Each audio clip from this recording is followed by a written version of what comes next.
मेरे को ये चीज बताइए कि महामृत्युंजय संस्था क्या है? वहां पर 52 फीट बाय 52 फीट का एक महामृत्युंजय यंत्र बना है, जो विश्व का सबसे बड़ा यंत्र है। मेरु पृष्ठाकार वो यंत्र है जिसके अंदर आप बैठ के ऊर्जा को महसूस करते हैं। क्या वो ऐसा रीजन हो सकता है कि जिसकी वजह से हार्ट अटैक के केसेस बढ़ते जा रहे हैं? 2002-2003 में 18-19 साल पहले बोलना शुरू कि 2024 के बाद भारत के अंदर हृदयघात की समस्या बढ़ेगी। और एक चीज मेरे को बताइए कि अभी हम बात कर रहे थे सोशल मीडिया के बारे में, क्या लगता है कि आपको सोशल मीडिया भी बहुत बड़ा इम्पैक्ट डालता है धर्म को मैनिपुलेट करने में, धर्म की कुछ ऐसी चीजों को गलत तरीके से लोगों को बताने में? वर्तमान परिवेश में निश्चित रूप से सोशल मीडिया गलत इम्पैक्ट डालता है। अब हम कथावाचक की बात कर रहे हैं तो सबसे बड़े कथावाचक है प्रेमानंद जी महाराज, उनके बारे में कुछ बता दीजिए आपके हिसाब से।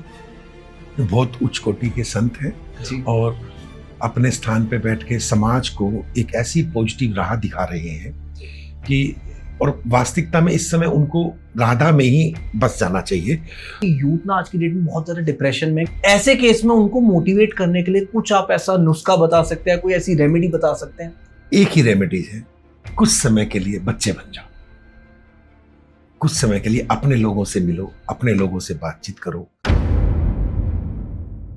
Hello everyone, welcome to our podcast. तो देखिए आज का जो हमारा पॉडकास्ट होने वाला है वो बहुत ही ज्यादा स्पेशल होने वाला है, क्योंकि जो गेस्ट हमारे साथ इस टाइम इस स्टूडियो में है, देखिए उनके आने से ही इतना पॉजिटिव एनवायरनमेंट हो चुका है। तो मैं उनके बारे में आपको बताना चाहूंगा कि उनका नाम है स्वामी सहजानंद जी, जो कि महामृत्युंजय चालीसा के रचयक हैं। और एक चीज मैं आपको बताना चाहूंगा, इनके पास ज्योतिष का जो ज्ञान है वो ज्ञान का भंडार इनके पास है, और इनके पास जो एक्सपीरियंस है that is more than 35 years. और इनके द्वारा महामृत्युंजय संस्था के बारे में भी हम जानेंगे, और जानेंगे एक यंत्र के बारे में जो कि बहुत ही ज्यादा स्पेशल होने वाला है, और शायद हर ऑडियंस को जानना चाहिए कि वो जो यंत्र है वो कैसे काम करता है। और जिस टॉपिक के बारे में हम स्पेशली आज बात करने वाले हैं, आज हम बात करेंगे कथावाचक के बारे में, उनसे जानेंगे बहुत सारी ऐसी चीजें जो कि इस पॉडकास्ट को डेफिनेटली इंटरेस्टिंग बनाएंगी। तो बिना किसी देर के पॉडकास्ट स्टार्ट करते हैं। नमस्कार स्वामी जी, कैसे हैं आप? मैं ठीक, हरिओम। हाँ जी, तो मेरा पहला सवाल आपसे यही रहेगा कि क्या होता है कि आजकल ना देखिए कथावाचक जितना भी मार्केट में चल रहा है, मार्केट कह लूं या मैं कुछ ऐसी ऑर्गेनाइजेशंस कह लूं जो इन कथावाचक के बारे में शायद गलत धारणा भी पहुंचा रहे हैं। तो कथावाचक पहले आपकी नजर में क्या है और कौन है कथावाचक? कथावाचक वो व्यक्तित्व है जिसने अपना जप किया, तप किया, साधना की जी, और फिर उसने सोचा कि मैं समाज का कल्याण करूं, लोगों को धर्म के प्रति जोड़ूं, लोगों को ईश्वर के प्रति मैं सम्मोहित करूं। तो उसके अंतर्गत वो उस कथा में उस देवता का चरित्र का वर्णन है, उनकी लीलाओं का वर्णन है कि प्रभु ने भी संघर्ष किया, और मर्यादा का वर्णन है। तो ये सारी चीजें संस्कृति और संस्कार का कॉम्बिनेशन बनकर वो कथावाचक जो समाज से बहुत ऊपर उठा हुआ है और समाज का नेतृत्व करता है, धर्म का झंडा हाथ में लेकर समाज को एक राह दिखाता है कि इस मनुष्य जीवन में वो वर्तमान में भी अपना कल्याण कर सके, ये कथावाचक कार्य करते हैं। बहुत ही सुंदर से आपने बताया। लेकिन आप ये बताइए कि आज की डेट में कथावाचक का काम एग्जैक्टली क्या होना चाहिए, क्योंकि जिस हिसाब से कथावाचक आज की डेट में जुड़ चुके हैं लोगों के साथ सोशल मीडिया के थ्रू, जो जैसा होना चाहिए था वैसा नहीं हो रहा। तो आपकी नजर में कथावाचक होने कैसे चाहिए, ये मैं जानना चाहता हूं। कथावाचक कैसा होना चाहिए वो तो मैंने आपको बता ही दिया जी। उनको उस पुराण का, उस शास्त्र का जानकार होना चाहिए। ये तो छोटी सी बात है, वो जानकार होता ही है, ठीक है, जो कथा कर रहा है। पर जो वर्तमान परिवेश में मैंने महसूस किया, मैंने देखा है कि कथावाचक मंच पे विराजमान होकर भी लड़ाई झगड़ा कर रहा है। बिल्कुल सही। और ये इससे धर्म के ऊपर एक प्रश्न चिन्ह लग जाता है। तो मुझे लगता है कि वो कथावाचक तो गलत है ही, वो आयोजक मंडल भी गलत है, जो बगैर देख परख के उस कथावाचक को सिर्फ अपनी आमदनी का जरिया बनाकर उसको समाज के सामने परोसते हैं।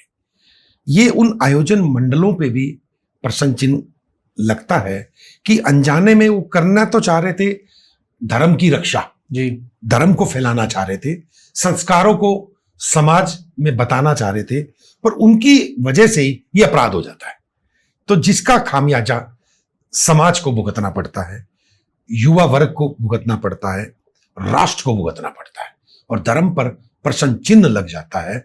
अनजाने में एक ऐसा अपराध उनके द्वारा घटित हो जाता है जिसकी भरपाई नहीं हो पाती, और उसका जो फल है, जो असली कथावाचक है, उसको भी भुगतना पड़ता है। ठीक है, बहुत सही। और देखिए कहीं ना कहीं आज की डेट में जितने भी कथावाचक है वो हमेशा ये कहते हैं कि चलो इनडायरेक्टली अगर कहें कि उनको कुछ ना कुछ एक अमाउंट जरूर मिलता है एक कथा करने का, चाहे वो कथा कोई भी हो। तो ये जो कथावाचक जो धर्म के नाम पे बहुत बड़े बड़े अमाउंट चार्ज कर रहे हैं, डोनेशन के नाम पे अमाउंट ले रहे हैं, क्या ये एक बिजनेस है या ये भी एक धर्म है? देखिए, मुझे ऐसा लगता है, मेरा जो ऐसा मानना है कि कथावाचक जो उसका मेहनताना है वो उसको मिल जाता है, परंतु जो आप बात करते हैं करोड़ों रुपए की, तो इतना उस कथा करने में खर्चा भी आता है। इतना बड़ा पंडाल बनता है, माइक सिस्टम होता है, लोगों तक प्रचार प्रसार होता है, तो बड़ी बड़ी कथा में करोड़ों रुपया खर्च होता है, इसमें कोई शक नहीं है। तो इसका मतलब ये नहीं है कि वो सारा पैसा उस कथावाचक को मिलता है। जो वो आयोजन मंडल होता है, जो उस कथा को कराने के पीछे उसका एक महत्वपूर्ण उद्देश्य होता है कि वो जो कथा से पैसा उसके पास आएगा, उस पैसे से वो समाज में कुछ ना कुछ योगदान देगा, कुछ हॉस्पिटल बनाएगा, कुछ विद्यालय बनाएगा, कुछ मंदिर का जीर्णोद्धार होगा, कुछ वहां पर जो उनके भंडारे चलते हैं, जो गरीब लोगों के लिए, विधवा के लिए, उनको एक जीवन यापन का जरिया है वो कथा आयोजन मंडल जो उस कथा को करवाता है। बहुत सही, बहुत सही। देखिए लेकिन कहीं ना कहीं क्या होता है, अभी बहुत ऐसे बड़े बड़े नाम हैं, चलो मैं नाम भी ले लेता हूँ। कभी आपने सेवा की बात करी, डॉक्टर अनिरुद्ध आचार्य जी हैं, वो भी कथावाचक हैं। और देखिए कहीं ना कहीं डोनेशन कह लीजिए या बहुत ऐसा अमाउंट उन पे आता है, लेकिन वो पैसा वो लगाते भी हैं। देयर इज लाइक 300 से ज्यादा उनके ऐसी वृद्ध औरतें हैं जिनकी वो सेवा कर रहे हैं, वृद्ध आश्रम चला रहे हैं। तो ये चीजें समझ आती है कि कहीं ना कहीं दिखती है, लेकिन वो पैसा जो दिख नहीं रहा उसको कैसे हम एक्सप्लेन करेंगे? नहीं, देखो, आप पहले आप एक बात को समझिए, आपको धर्म का ही पैसा क्यों नजर आता है? फिल्में आती हैं जी, फिल्मों के अंदर एक ही फिल्म 500 करोड़, 2000 करोड़, 2500 करोड़, 10,000 करोड़ रुपया भी कमाती है। वो पर्टिकुलर जो एक व्यक्ति कमा रहा है, वो तो समाज में कोई पैसा नहीं लगा रहा, बिल्कुल भी नहीं लगा रहा, बल्कि वो तो उन फिल्मों के माध्यम से समाज के अंदर किसी ना किसी रूप में दुष्प्रचार होता है। आज ये बड़ी विडंबना है कि जो कथावाचक अगर वो पैसा ले रहा है या उसके पास श्रद्धा के भाव से उसके पास पैसा आ रहा है, तो कहीं ना कहीं उसका कुछ अंश तो समाज में लगा रहा है, अपने साथ तो लेके नहीं जा रहा है। और फिर कुछ व्यक्ति विशेष हैं जो इस बात को निंदा के रूप में लेके आते हैं। तो मुझे लगता है कि ये जो प्रश्न हम कथावाचकों से कर रहे हैं, क्या कभी हमने वो प्रश्न प्रोड्यूसर से किया कि आपने एक फिल्म बनाई, आपने कैसा किया? हमारे देश में जो भी घटनाक्रम घटित होता है और जिस घटनाक्रम की हाइप बन जाती है, उसके ऊपर 6 महीने के अंदर फिल्म आ जाती है और लोगों की भावना उस घटना से जुड़ी होती है, तो सभी लोग उस फिल्म को देखने जाते हैं और वो फिल्म हजारों करोड़ रुपए का व्यवसाय प्राप्त कर लेती है। तो क्या कभी वो एक्टर या प्रोड्यूसर या डायरेक्टर को जो उस पैसे से लाभ हुआ, उसने, आपने सुना है किसी डायरेक्टर ने कोई हॉस्पिटल बनाया हो? आपने सुना है कि किसी प्रोड्यूसर ने कोई स्कूल बनाया हो, कोई धर्मशाला बनाई हो, कोई मंदिर निर्माण में सहयोग किया हो? परंतु आप कौन सा ऐसा कथावाचक है जो इस तरह का कार्य ना करता? बहुत सही, ठीक है। तो देखिए मैं आपसे एक नॉर्मल क्वेश्चन पूछना चाहूंगा। अभी रिसेंटली क्या हुआ था, काफी टाइम हो गया इस बात को, एक कथावाचक है जया किशोरी जी, तो मैं उनकी बहुत रिस्पेक्ट करता हूं पहले तो, लेकिन उनके साथ एक इंसिडेंट ऐसा होता है कि वो एयरपोर्ट पे जा रही होती है, तो उनके पास एक जो बैग होता है, उस बैग की वर्थ लाखों में है, राइट? अब वो बैग की फोटो क्लिक होके उनके साथ वो बहुत सोशल मीडिया पर वायरल हो जा रही है बहुत तेजी से। तो कहीं ना कहीं जितने भी धार्मिक गुरु हैं, जो और भी कथावाचक है, वो ये कहते हैं कि हम तो ये सिखाते हैं कि आप माया से दूर रहो, लेकिन माया तो स्वयं आपके साथ चल रही है। तो उन्होंने बहुत उनके अगेंस्ट बातें बोली। तो इस चीज में आप किसके साथ हैं? दोनों में अज्ञानता है। ओके, उनमें भी इतनी समझ होनी चाहिए कि वो इन चीजों से ऊपर उठ चुके होने चाहिए। उनको पता है जो 2000 रुपए में काम चल जाता है, वास्तविकता में अगर वो 20 लाख रुपए क्या कोई सामान परचेज करते हैं, तो वो समाज को एक गलत मैसेज जाता है। और अगर उन्होंने ऐसा कर दिया, जानबूझ के किया, अनजाने में किया, या किसी ने उनको गिफ्ट किया, तो उनसे जो बड़े लोग हैं जी। जिन्होंने इस बात का मुद्दा बनाया, बल्कि उनको तो उनका पक्ष लेना चाहिए कि क्या बात होगी, ले लिया तो किस लिए है बाजार में। दूसरी कम्युनिटी को क्यों नहीं देखते इस बात के लिए? हर एक व्यक्ति को आजादी है, कोई डकैती नहीं डाल रहा, कोई चोरी नहीं कर रहा, कोई झूठ फरेब नहीं कर रहा। वो उसकी श्रद्धा है, उनके भक्तों की, उनके अनुयायियों की श्रद्धा है। कोई किसी को गाड़ी गिफ्ट कर देता है, कोई किसी को रॉयल्स रॉयल्स भी गिफ्ट करते थे आज से पहले, कोई किसी को जमीनें गिफ्ट कर देते हैं। आपको पर्स नजर आ गया, परंतु आप देखिए कि ऐसे ऐसे इस राष्ट्र के अंदर भामाशाह हैं जिन्होंने करोड़ों रुपए की जमीनें डोनेट कर दी। बिल्कुल सही। तो ऐसा नहीं है, दोनों ही पक्ष में एक सामंजस्य स्थापित होना चाहिए। क्या कथावाचक चश्मा नहीं पहन सकता? क्या कथावाचक गाड़ी में नहीं जा सकता? ये किसने कहा कि उनको माया से दूर होना चाहिए? कहां लिखा है? माया में लिप्त नहीं होना चाहिए। और मैं दावे से कहता हूं कि भारत के अंदर जो भी कथावाचक है, अगर असली कथावाचक है, वो किसी भी तरह की कैसी भी माया में लिप्त नहीं है। ठीक है, बहुत सही। आपने मेरे क्वेश्चन का जवाब बहुत अच्छे से दिया। अब देखिए क्या होता है कि लेकिन बहुत सारे कथावाचक ऐसे हैं जो डराते हैं लोगों को, काफी ऐसी चीजें दिखा के या स्टेज पर कुछ ऐसी चीजें कर देते हैं, वो चमत्कार कर देते हैं। उस केस में क्या होता है कि लोगों का विश्वास बन जाता है, और लेकिन कहीं ना कहीं लोगों के मन में डर भी होता है कि यार अगर हम इनके अगेंस्ट गए तो शायद हो सकता है कि हमारे साथ कुछ गलत हो जाए। तो ऐसे लोगों को, ऐसे कथावाचक को आप क्या कहना चाहोगे? दो चीजें हैं, मुझे जानकारी नहीं है कि कौन से ऐसे कथाकार हैं जिन्होंने लोगों को डराया, परंतु संस्कार देने के लिए, संस्कृति को जिंदा रखने के लिए, पृथ्वी को बचाने के लिए हमारे ऋषि मुनियों ने भी एक चीज की थी। कैसे की थी? उन्होंने कहा था वो पीपल को मत काटना, भूत चिपट जाएगा। ठीक, ये बहुत वैलिड बात है। और जो बच्चे भी आज तो हमें डराया भी गया है ये बातें कह के। क्यों? अगर आपको ये डराया नहीं जाता तो आज आपको एक भी पीपल नहीं मिलना था, क्योंकि पीपल का जो तना होता है वो बहुत बढ़िया होता है, उसकी आपके घर में चौखटें लग जानी चाहिए थी, लकड़ी का फर्नीचर बन जाता। तो संतों ने, ऋषि मुनियों ने आपको डराया कि नदी के अंदर आप गंदा मत करें, आपको दोष लगेगा। पृथ्वी को गंदा मत करें, सुबेरे उठे आप सबसे पहले पृथ्वी को चरण छुइए, हाथ को आप जमीन पे लगा के आप ये भावना करें कि आप पृथ्वी के वक्षस्थल पे पांव रख रहे हैं। तो हर एक चीज में एनर्जी थी। ऋषि मुनियों को इस बात का पता था। आज क्या कर रहे हैं? आज उसी पृथ्वी में खड्डा खोद के आप लाश दबा देते हो, आप हिंसा कर देते हो। धर्म ने संस्कृति और संस्कार को जिंदा रखा हुआ था। भय डाल के रखना हो चाहे किसी भी चीज से रखना हो। आपको लगता नहीं, माँ कह देती है, टीचर कह देता है कि अगर तूने ये काम नहीं किया तो तुझे भोजन नहीं मिलेगा, तो क्या वो उसका दुश्मन है? नहीं। भय बिन होए ना प्रीत। भगवान राम ने भी जब समुद्र से रास्ता मांगा, जब उन्होंने रास्ता नहीं दिया तो उन्होंने कहा कि समुद्र मुझे रास्ता दे, नहीं तो मैं अपने बांध से तेरे को सुखा दूंगा। तो समुद्र प्रकट हुआ। तो इसी तरह से अगर कुछ कथावाचक समाज के संस्कारों को जिंदा रखने के लिए जी अगर भय डालते हैं तो ठीक करते हैं। आप उनको गलत नजर कर देते हो। सबको पता है कि मद निषेध है, सबको पता है शराब नहीं पीनी चाहिए, सबको पता है कि हमें संस्कार युक्त होना चाहिए, हम दूसरी महिला को नहीं रखें अगर एक आदमी शादीशुदा है तो। एक समाज का एक निरूपण किया गया। आज आप देख रहे हैं टीवी में क्या नाटक आ रहे हैं। आज टीवी में नाटक आ रहे हैं कि एक बेटा और एक बेटी कहते हैं जब माता पिता का बिछोह हो जाता है कि चलो हम अपने पिता की शादी करा देते हैं, और देखो हम कितने अच्छे होंगे कि हम अपने पिता की शादी में शामिल होंगे। तो संस्कृति किधर जा रही है? आप उनके लिए तो आप कभी आवाज नहीं उठाते हैं। जो भी संस्कृति को जिंदा रखे हुए, संस्कारों को जिंदा रखे हुए, एक संविधान बना हुआ है, एक मर्यादा को हमने जिंदा रखा है। क्यों रखा है? कि हम कुछ समय के बाद इस पृथ्वी से चले जाएंगे, जो हमारे बच्चे होंगे वो इस समाज में अपनी भागीदारी निभा सके, सुचारू रूप से हर चीज की व्यवस्था को कर पाए, इसलिए है ये। ठीक है। देखिए, लेकिन कहीं ना कहीं आपको लगता नहीं कि धर्म के नाम पर जो पेड पैकेजेस चल रहे हैं, वीआईपी बुकिंग्स चलती हैं, क्या ये अधर्म नहीं है आपकी नजर में? नहीं, आप देखो, मुझे ऐसा लग रहा है कि आप कथावाचकों के पीछे पड़ गए। शायद आपको ये नजर आ रहा है कि वो कथावाचक ने कथा करी और उसको 1 करोड़ रुपया मिल गया या 2 करोड़ रुपया मिल गया।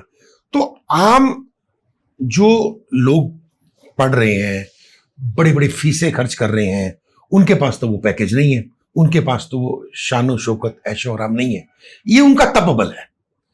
निश्चित रूप से उनका तब्बल है। वीआईपी कल्चर, इसमें कोई शक नहीं कि नहीं होना चाहिए, परंतु अगर सब जगह नहीं होगा तो निश्चित रूप से वहां पर भगदड़ मचेगी, निश्चित रूप से वहां पर अराजकता फैलेगी। अब जो भी सेलिब्रिटी है, कथावाचक भी अपने आप में एक सेलिब्रिटी है, वो जो कथावाचक है अपने अनुयायियों के लिए भगवान है, कि वो उसको कुछ भी बोल देता है। आप बताइए कौन सा कथावाचक है, एक बताइए, जो ये कहता हो कि आप अपनी पत्नी को छोड़ के लिव इन रिलेशन में भी दूसरी महिला को रखें? कौन सा ऐसा कथावाचक है जो आपको ये कहता हो कि शाम को ये वाली दारू नहीं, ये वाली दारू पी लो? कौन सा ऐसा कथावाचक है जो आपको ये कहता है कि मांसाहार में इस बार ये वाला मसाला डाल के पका के खाओ? हर कथावाचक किसी ना किसी रूप में आपको ये शिक्षा दे रहा है, आपकी ये चिंता कर रहा है। तो हमें उस कथावाचक के प्रति श्रद्धा हमें करनी चाहिए। आज हम उस कथावाचक से जलते हैं, ईर्ष्या करते हैं। कारण मैं बताता हूं, वो कथावाचक कुछ समय पहले कुछ नहीं होता और अचानक वो बहुत बड़ा बन जाता है, अपने गुरु की वजह से या अपने पुनर्जन्म के तप की वजह से या वर्तमान जन्म के अच्छे कर्म की वजह से लोग उसको पसंद करते हैं, भगवान शिव उस पर कृपा करते हैं और वो एक प्रतिष्ठित व्यक्तित्व बन जाता है। तो लोगों को ये बात हजम नहीं होती, क्योंकि उनके साथ तो उन्होंने इतनी शोहरत, इतनी दौलत देखी नहीं होती, तो वो उसको उसके लूप होल देखते हैं। जैसे जब हमारे भारत के प्रधानमंत्री बने, उन्होंने इस देश में बहुत बढ़िया काम किया, तो आप देखिए विरोधियों ने कोई ऐसा काम नहीं था उनके ऊपर, इवन उनकी पर्सनल लाइफ में जाकर उन पे अटैक किया कि ये शादीशुदा है, इन्होंने अपनी पत्नी को क्यों नहीं साथ रखा, ये क्या भारत की महिलाओं की इज्जत करेंगे। मां के बारे में भी बहुत चीजें बोली गई, माता के बारे में। तो ये जो है ये छोटापन है, ये छिछोरापन है। हमें संस्कृति और संस्कार को जिंदा रखना है। हमें ये खुशी होनी चाहिए कि वो व्यक्ति एक साथ हजारों लाखों लोगों को गाइड करता है, ईमानदारी से गाइड करता है, उसका कोई नीत स्वार्थ नहीं है।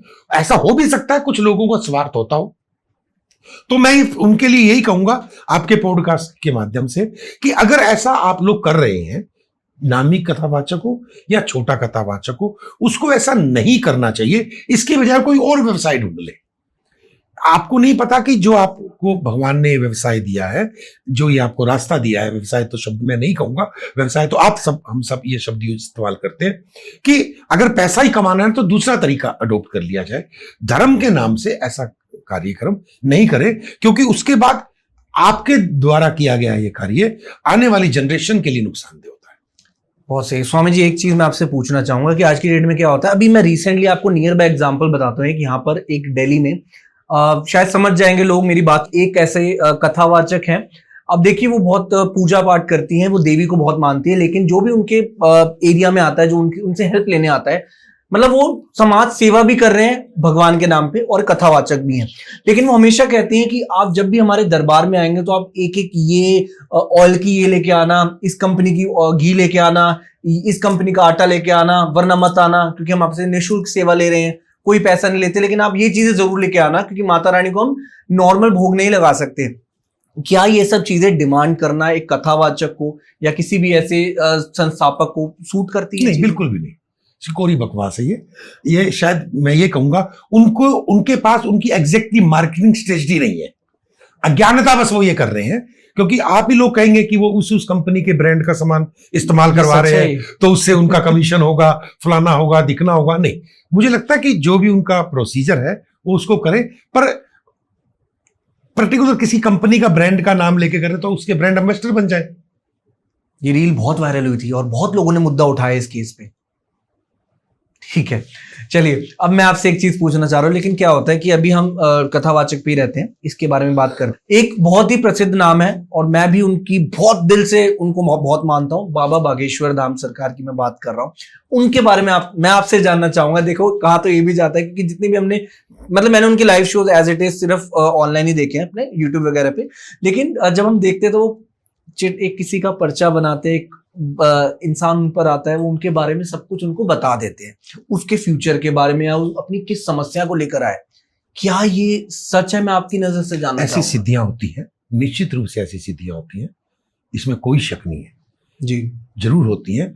और उनके ऊपर उनके गुरु की कृपा भी है, और हमारे पूरे राष्ट्र को उनके ऊपर फक्र होना चाहिए कि एक युवा वास्तविकता के अंदर, आप अगर उसको देखेंगे एक युवा रात दिन लगा हुआ है, किस काम के लिए लगा हुआ है? जो काम इस राष्ट्र के बड़े बड़े संतों को करना था, जो काम इस राष्ट्र के राजनीतिज्ञों को करना था, जो काम इस राष्ट्र के व्यवसायियों को करना था, उन्होंने अब बहुत बड़ा हॉस्पिटल भी बनाया।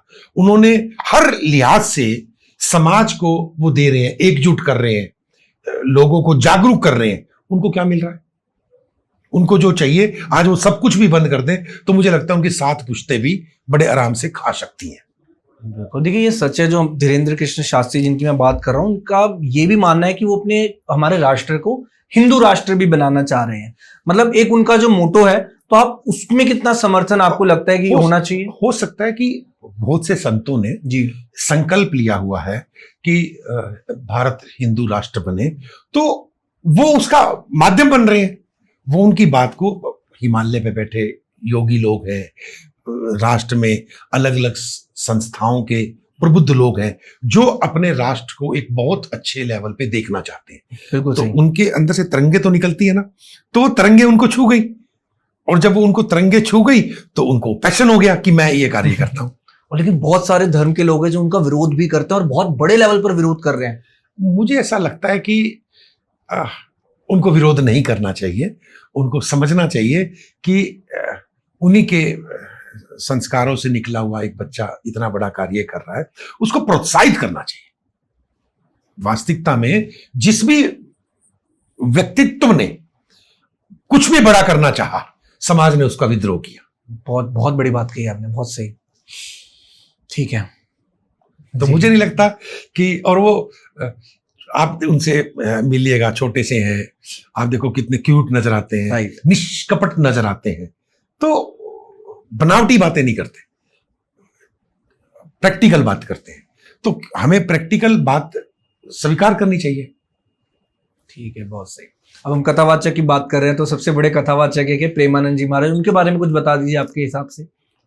बहुत उच्च कोटि के संत हैं और अपने स्थान पे बैठ के समाज को एक ऐसी पॉजिटिव राह दिखा रहे हैं कि, और वास्तविकता में इस समय उनको राधा में ही बस जाना चाहिए, परंतु उसके बावजूद वो अपना अमूल्य समय, स्वास्थ्य ठीक ना होते हुए भी समाज को एज एक पिता के नाते, एज एक दादा के नाते, एज बड़े बुजुर्ग के नाते, घर में जो वो अपने लेक्चर्स के अंदर सत्संग में लोगों को समझाते हैं, लोग उनकी बात को सुनते हैं। यही बात उनके अगर घर वाले कहेंगे तो शायद नहीं सुनेंगे। तो छुपे हुए रूप से वो एक समाज के अंदर एक परिवर्तन लेके आ रहे हैं कि किसी भी तरह प्रेम मोहब्बत हर जगह बसे, किसी का कोई दिल ना दुखे, और आदमी जो अनजाने में उसको किसी भी तरह का कोई भी कष्ट आता है, चाहे पारिवारिक कष्ट आता है, सर्विस से रिलेटेड कष्ट आता है, सामाजिक कष्ट आता है, तो दहल जाता है जी। तो वो अपने पास किसी से जिक्र नहीं कर पा रहा। तो स्वामी जी उनको बड़े अच्छी तरीके से गाइड कर देते हैं और उनके द्वारा बहुत से लोग हैं जिनका उद्धार हो रहा है। तो ये तो हम सबको इस चीज में खुशी होनी चाहिए कि हमारा कोई अपना एक व्यक्तित्व, एको हम शिव हम, वो वही कार्य कर रहे हैं जो शिव चाहते हैं। और ये बहुत सच बात है, क्योंकि जितना भी यूथ है बहुत ज्यादा उनसे इन्फ्लुएंस होता है, उनकी बातों से बहुत ज्यादा इन्फ्लुएंस होता है। क्या कह लीजिए कि उनके शब्दों में कुछ ऐसी ताकत है जो लोग इजीली समझ पा रहे हैं, उनके हृदय तक वो बात पहुंच पा रही है, वो लोगों की पिच पे आके बात कर पा रहे हैं। बिल्कुल सही। वो कोई बनावटी बात नहीं कर रहे हैं। उनके सामने जैसा जो व्यक्ति जिस जगह का, आप देखिए उनकी वीडियो में वो बच्चे की तरह खिलखिला के हंसते हैं। बहुत अच्छा लगता है हमें भी जब हंसते हैं। तो आप उनकी तरह हंस के देखिए, आपके आधे कष्ट तो वैसे ही दूर हो जाएंगे। उनका हंसना ही आपकी जीवन के चेंज करने के लिए काफी है।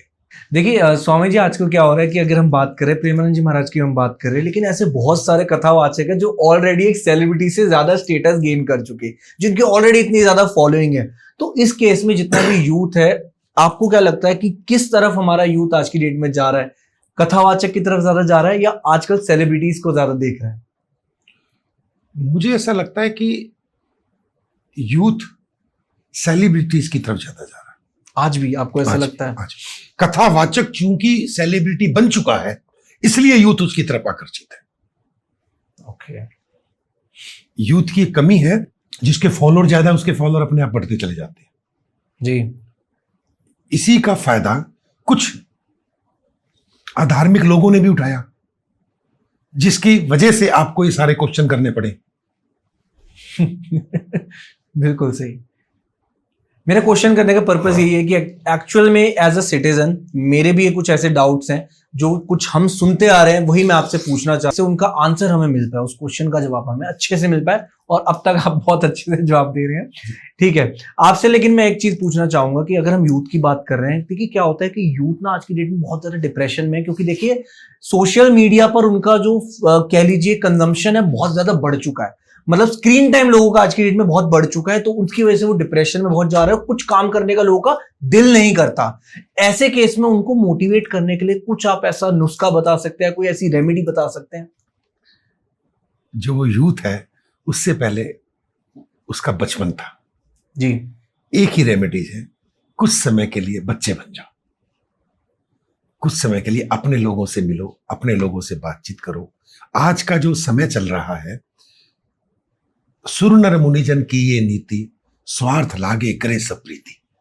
किसी का किसी से कैसा भी स्वार्थ है उससे प्रीति करता है, बगैर स्वार्थ के वो प्रीति नहीं करता। तो बगैर स्वार्थ के थोड़ी देर प्रीति करना शुरू करें, अपने लोगों में बैठे, उनसे हंसी मजाक करें, उनके अनुभवों को समझें। इस 3 इंच बाई 6 इंच से अपने जीवन को थोड़ा सा डिटैच करें, देखिए समाज कितना विशाल है, कितना अच्छा है। आज आपके सामने एक ये सम्मोहन हो गया, ये 3 गुना 6 इंच की जो स्क्रीन है जी, इसने आपको ऐसे सम्मोहित कर दिया कि जैसे वो होता था ना, वो आपने कभी सुना हो, एक ऐसा शीशा होता था जिसके अंदर क्या घटनाक्रम घटित हो रहा है उसको हम देख सकते थे, और फिर उस शीशे ने आप ही को कैद कर लिया। वास्तविकता में यूथ को इस 3 बाई 6 इंच की स्क्रीन ने कैद कर लिया है। यूथ को कभी ये लग रहा हो कि हमने इसको कैद कर रखा है, ऐसा नहीं है। तो यूथ अपना आत्मबल बढ़ाए, अपने आप को मजबूती से उठाए, और एक संकल्प मात्र कार्य सिद्ध्यर्थे, हमारे गुरुदेव कहते थे कि आप संकल्प लो वो कार्य सिद्ध होगा। तो इसी तरह से यूथ को सिर्फ संकल्प लेना है, भाई मैं कोई डिप्रेशन में नहीं रहूंगा, मैं किसी तरह की एंग्जाइटी में नहीं रहूंगा, मैं किसी तरह के इस प्रपंच में नहीं रहूंगा। बनावटीपन से बाहर आए, बेसिकली वो बनावटी हो गया।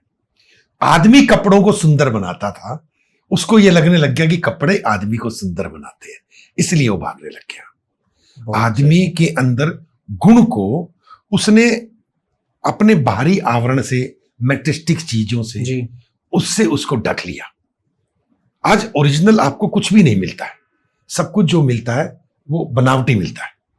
Agree totally agree. और देखिए कहीं ना कहीं मेरा खुद का ही पर्सनल मानना है कि अगर डिप्रेशन में हो तो थोड़ा घूम सकते हो आप, दुनिया को निहारो, इतनी सुंदर धरती हमारे भगवान ने बनाई है, एटलीस्ट हम थोड़ा सा एक्सप्लोर करेंगे, शायद हो सकता है हमारा ध्यान हट जाए डिप्रेशन से। तो अगर डिप्रेशन से दूर रहना तो ऑब्वियसली ये चीजें भी फॉलो कर सकते हो। डिप्रेशन उसको इसलिए है क्योंकि वो अपने से बहुत दूर हो गया, अपने से बहुत दूर हो गया, बिल्कुल सही बात। उसको अपने नजदीक आना है। अपने नजदीक आने के लिए योग में भांति भांति की विधियां हैं जी, मंत्र विज्ञान में भांति भांति की विधियां हैं, तो उनको उस विधियों को अपनाना चाहिए और अपने आप के नजदीक आना चाहिए। आज कितनी बड़ी बात है कि आपको नींद नहीं आ रही है, आपके पास बहुत कुछ खाने पीने की चीजें हैं, आप उसको खा पी नहीं पा रहे हैं, आप खा पी रहे हैं तो आप बीमार हो रहे हैं। आप कोई बीमार होने के लिए पैदा थोड़ी ना हुए थे, बिल्कुल आप तो जीवन जीने के लिए पैदा हुए थे। आप कोई डिप्रेशन में जाने के लिए बड़े थोड़ी ना हुए थे। एक अनजान आदमी, आप डिप्रेशन में क्यों है जानते हैं? मनुष्य की समझ बढ़ गई है। आप इसको इस तरह से समझे, ठीक है, आप और मैं भी बात करते हैं जी, यहाँ पर एक चिड़िया बैठी है जी, या कबूतर या 2 कबूतर या 2 चिड़िया बैठी है और वो आपस में बात कर रही है, ये काले कपड़े वाला बहुत तेज है और ये ऑरेंज कपड़े वाला तो इससे भी बहुत तेज है। तो हमें पता नहीं चल रहा कुछ भी और हम अपनी रूटीन की बातें कर रहे हैं, परंतु अगर हमें उनकी भाषा का ज्ञान हो जाए तो हम परेशान हो जाएंगे। मेरे बारे में ऐसा क्यों बोला, बहुत सही, बिल्कुल सही बात कही आपने। मेरे बारे में ऐसा इसने कैसे बोल दिया, मैं तो ऐसा नहीं हूं, मैंने तो ऐसा अपराध नहीं किया है। तो हमें दूसरों की समझ इतनी ज्यादा हो चुकी है कि वो जो कोई भी एक्शन उठा रहा है हमें लगता है कि वो हम पे डायरेक्ट अटैक कर रहा है। हमें ऐसा क्यों लगता है? क्योंकि हमने अपनी सारी की सारी कंसंट्रेशन जो है, सारी की सारा जो अपना रिमोट है वो दूसरों के हाथ में दे दिया। हमें अपना रिमोट दूसरों के हाथ में नहीं देना चाहिए। एक टीवी है, एक चलता है टीवी, तो आप उसका रिमोट का बटन दबाएं, वो जी न्यूज दिखाएगा, फिर बटन दबाएं आज तक दिखाएगा, फिर बटन दबाएं वो कोई मूवी दिखाएगा। तो उस टीवी की ताकत उस रिमोट पे है। इसी तरह मैं आपकी अच्छी बात करूंगा तो आप खुश हो जाओगे, मैं आपकी निंदा करूंगा तो आप चिड़चिड़े हो जाओगे। तो छुपे हुए रूप से आपने अपना रिमोट मुझे दे दिया है। जी। हमें अपना रिमोट नहीं देना चाहिए किसी को। अपनी पर्सनल चीजें भी किसी से शेयर नहीं करनी चाहिए, सिर्फ अपनों से शेयर करनी चाहिए। अपनों शेयर करें, अपनों से वो शेयर ही नहीं कर पा रहा है। हम्म। उसको लग रहा है कि मेरे जो अपने हैं वो भी मेरे अपने नहीं है, और अपने जो उसके हैं उनको भी इस बात का ध्यान रखना चाहिए कि इस व्यक्ति विशेष ने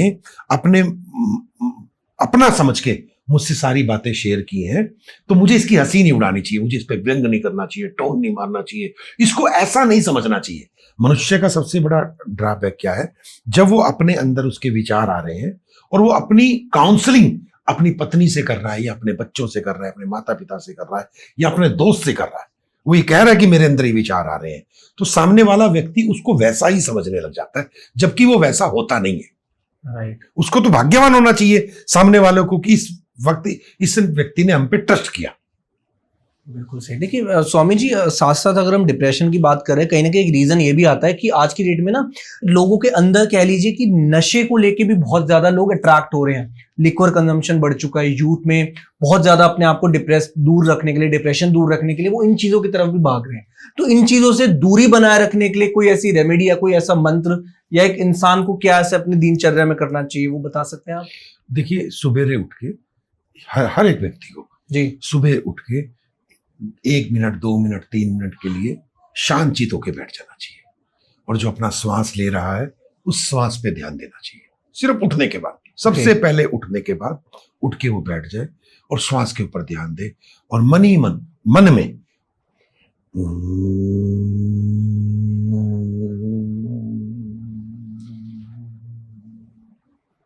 का उच्चारण करें, अपने आप को न्यूट्रल लेके आए, फिर उसके बाद कार्रवाई शुरू करें। और यही काम वो रात्रि में करे, जब रात को सोने से पहले सोने लगे कि अब मैं सो रहा हूं, अब बिस्तर पे तो चला गया हो 10 बजे, पर नींद नहीं आती उसको 1:30 बजे तक 1 बजे तक जी। तो उस समय भी ये करें, अपने आप को, अपनी चेतना को, अपने विचारों को शांत करें।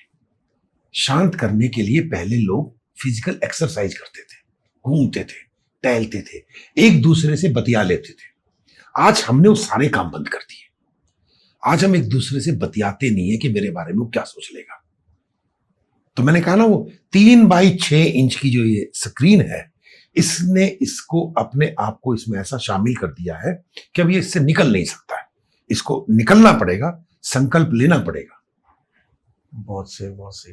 और देखिए कहीं ना कहीं क्या होता है कि अभी जैसे हम बात कर रहे थे, कथावाचक के बारे में बात कर रहे थे, उस पर भी आएंगे, लेकिन जो यूथ के हम जो मेन इशू मेरे को जो लगता है वो यही रहता है कि यूथ कह लीजिए कि एक तो एक्सप्रेसिव नहीं है, पहली बात ही, और जितना ज्यादा एक्सप्रेसिव है, ज्यादा एक्सप्रेसिव होना भी ठीक नहीं है किसी के आगे। अगर आपको किसी को अपनी जिंदगी के बारे में बता रहे हो तो आपका फायदा भी उठा सकता है।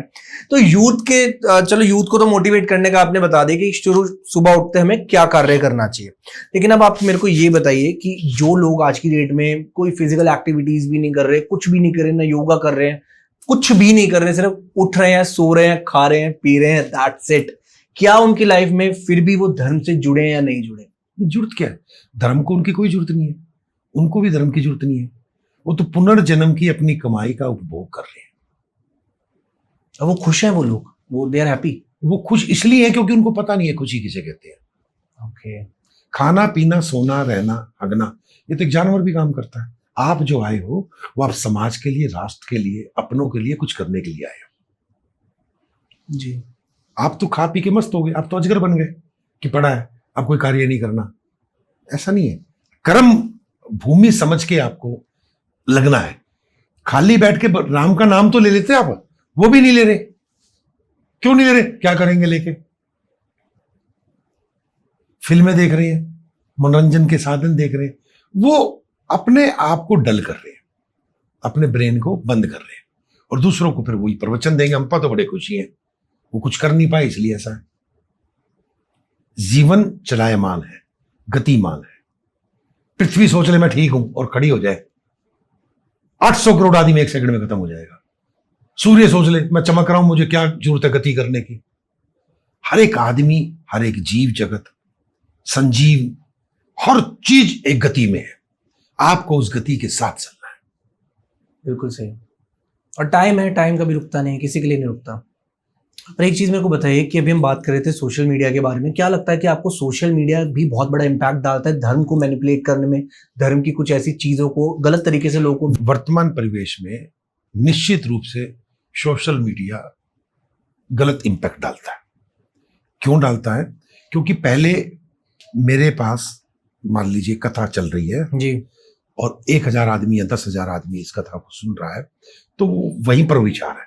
सोशल मीडिया ने उस 10,000 के अलावा भी 10 लाख लोगों को बाहर कथा दिखा दी। राइट। उन्होंने पूरी कथा सुनी नहीं, उनको मर्यादा नहीं पता कथा की, उनको कुछ भी नहीं पता, और उन्होंने उसके अंदर व्यू डालने शुरू कर दिए, कमेंट्स डालने शुरू कर दिए, बकवासबाजी लिखनी शुरू कर दी। तो एक जो गलत इंपैक्ट पड़ना शुरू हुआ, एक ने कहा, दूसरे ने उसकी काट नहीं करी, दूसरों ने उसको समर्थन दे दिया। ये वो लोग हैं जो कभी कथा में जाना नहीं चाहते, जिनको पता नहीं है कथा क्या है। तो इसकी वजह से धर्म के ऊपर बहुत से प्रहार हो रहे हैं, परंतु धर्म हारता नहीं है, खत्म नहीं होता। धर्म से ही सब कुछ टिका हुआ है इस जीव जगत में। धर्म है तो हम है, धर्म है तो पृथ्वी है, धर्म है तो लोक और परलोक है, धर्म है तो पूरा विश्व है, धर्म है तो ब्रह्मांड है। हम सब को उसका समर्थन करना चाहिए। और देखिए, अगर धर्म है तो एक अधर्म भी है, क्योंकि कहते हैं कि जहाँ पॉजिटिविटी और नेगेटिविटी भी होना बहुत जरूरी है, एक बैलेंस बना रहता है।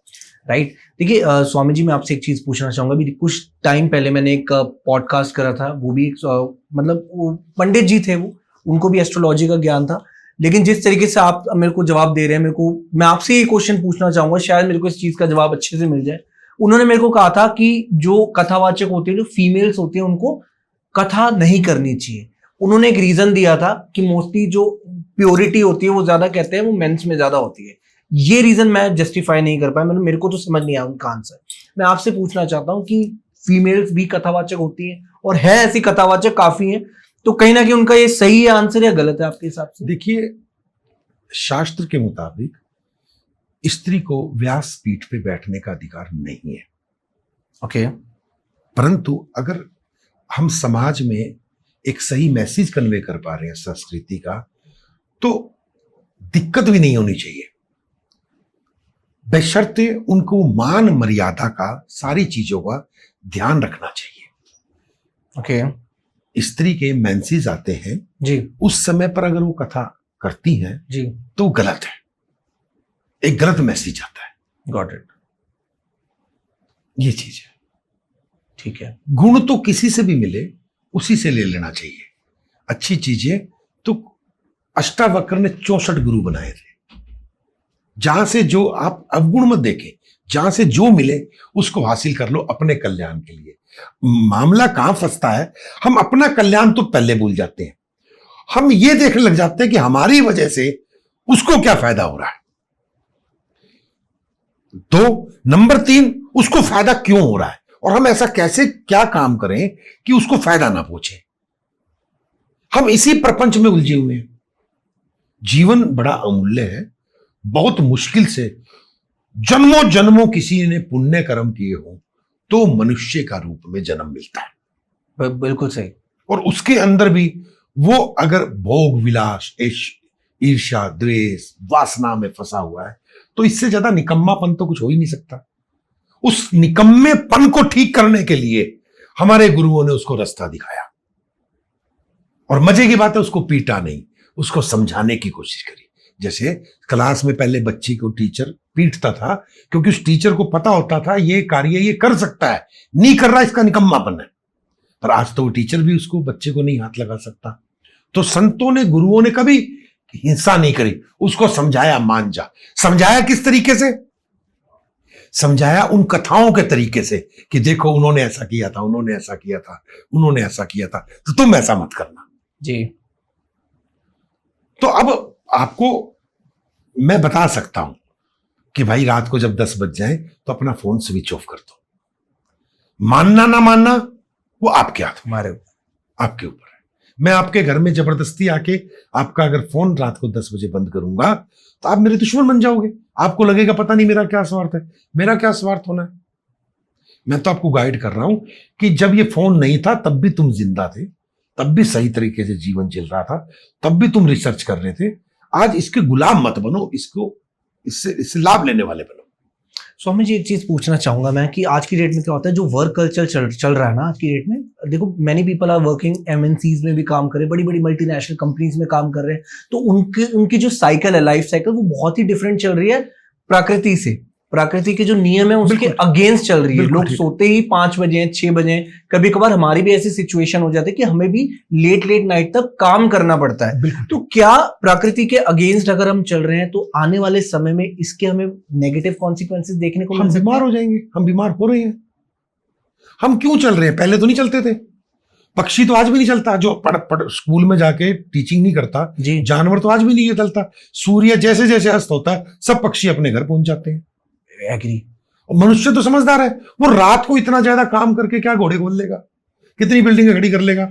और जितने एमएनसी में काम कर रहे हैं उन्होंने देख लो, पहले का स्वास्थ्य देख लो, आज का देख लो, पहले का उनका दिनचर्या देख लो, आज की देख लो, कौन से उन्होंने घोड़े करे कर लिए। वो एक ट्रैप में फंस गए, उस ट्रैप से वो निकल नहीं सकते। अब मैं चाहता भी नहीं कि वो निकले, क्योंकि निकलने का मतलब है सब कुछ ब्लास्ट होना। तो उसका सिंपल सा तरीका है भाई, जैसे भी तुम रह रहे हो कुछ पॉजिटिव चीजें अपना लो। जैसे एक पॉजिटिव मैंने बताया कि सवेरे उठ के 2 मिनट 5 मिनट आप ओम का उच्चारण कर लें, रात को सोते हुए आप उच्चारण कर लें, रात को जब सोने लगे तो सफेद चादर पे सोना शुरू कर दे। ओके। चंद्रमा उसका राइट हो जाएगा, जिससे उसको नींद अच्छी आने लगेगी, इंसोम्निया की दिक्कत नहीं आएगी। अपने साथ पानी का गिलास रख के सोना शुरू कर दे, सुबह उठ के उस पानी को पीना शुरू कर दे जी। धीरे धीरे जो चीज है, अब मीडिया की जितनी भी लाइनें हैं, मेरे कुछ प्रेस वाले भगत है, एडिटर, संपादक, वो तो रात को जाते ही 2-2 3-3 बजे पेपर निकाल के, वही मैं बोलना चाह रहा था, वो जाते 2-2 3, तो उनके साथ तो बड़ा एडजस्टमेंट हो गया। जब बच्चे स्कूल जाते हैं वो तो अपने बच्चों को देख ही नहीं पाते हैं, और जब बच्चे स्कूल से दोपहर को वापिस आते हैं तब भी वो नहीं होते, तब वो अपने ऑफिस होते हैं। ये बात फैक्ट है। तो मुझे तो बड़ा उन पर तरस आता है कि उन्होंने क्या चीज अपनी दिनचर्या बना ली। तो उनके लिए ईमानदारी से सारे सिस्टम है कि आप जो भी जैसे वो बोलते हैं भाई, जैसे मर्जी तुम भगवान का नाम ले लो। जैसे खेत के अंदर किसान बीजों को फेंकता है, कुछ बीज टेढ़े गिरते हैं, कुछ सीधे गिरते हैं, कुछ साइड में गिरते हैं, तब भी जब उनको मिट्टी, पानी, वायु सब मिलता है तो सभी के सभी पौधे सीधे खड़े हो जाते हैं। बिल्कुल। तो सिमिलरली आप जो भी अपना कार्य कर रहे हैं, मेरी वजह से उस कार्य क्षेत्र को आप डिस्टर्ब ना करें, क्योंकि उससे आपका सारा परिवार, सारा समाज डिस्टर्ब हो जाएगा। तो उसके अंदर आप कुछ चीजें हैं जो आप अपने जीवन में लागू करके इस के दुष्प्रभावों से आप बच सकते हो। एंड स्वामी जी, एक चीज मेरे को बताइए कि देखिए अभी रिसेंटली मैं रील देख रहा था, एक फ्री टाइम में जब मैं थोड़ा सा मेरे पास टाइम रहता है, मैं नॉलेज के लिए मोस्टली कंटेंट कंज्यूम करता हूँ क्या। और मैंने देखा कि एक सूरत में एक व्यक्ति जिसकी एज थी 33, वो एक बिजनेस ओनर है, शॉप में बैठा होता है, उसको हार्ट अटैक आ जाता है ऑन द स्पॉट। पानी जस्ट पीने की कोशिश कर रहा होता है लेकिन वो पानी भी नहीं पी पाता, हालांकि वो फिजिकली भी फिट था। क्या वो ऐसा रीजन हो सकता है कि जिसकी वजह से हार्ट अटैक के केसेस बढ़ते जा रहे हैं? मैंने आज से लगभग 2002-2003 में 18-19 साल पहले बोलना शुरू किया था कि 2024 के बाद भारत के अंदर हृदयघात की समस्या बढ़ेगी। ओके। उसके पीछे जो सबसे महत्वपूर्ण रीजन समझ में आता है कि उसका आहार, जो वो खाना खा रहा है, सबसे महत्वपूर्ण वो। दूसरा, मेंटल स्ट्रेस। ओके। फीमेल को हार्ट अटैक कम आएगा, जेंट्स को ज्यादा आएगा, और यही हो रहा है। फीमेल को माइग्रेन की समस्या ज्यादा होगी, सर दर्द की समस्या ज्यादा होगी। तो उनको तुरंत अपने ऊपर कार्य करने की जरूरत है। ओके। इस समय भारत ही नहीं, पूरे विश्व के लोगों को कुछ समय अपने ऊपर सच में कार्य करने की जरूरत है, नहीं तो उनको पता भी नहीं चलेगा वो कब उड़ गए। तो स्वामी जी, इसके लिए कोई मंत्र या कुछ ऐसा कुछ जो फॉलो करना चाहिए? हृदय गति से रोकने के लिए सबसे बढ़िया उपाय जो आता है, ज्योतिष शास्त्र के अंदर आता है उपाय के मामले में जी, वो आता है कि उसको रुद्राक्ष धारण करना चाहिए। और बहुत ही आसान है ये जो रेमेडी है। जिनके पास नहीं भी अवेलेबल हो, हम आपके पॉडकास्ट के माध्यम से बताते हैं, वो हमारे संस्थान से मंगाए, हम उनको भेज देंगे। बहुत सी। और महादेव से तो आपका बहुत ही प्योर कनेक्शन है, उसके बारे में भी बात करते हैं।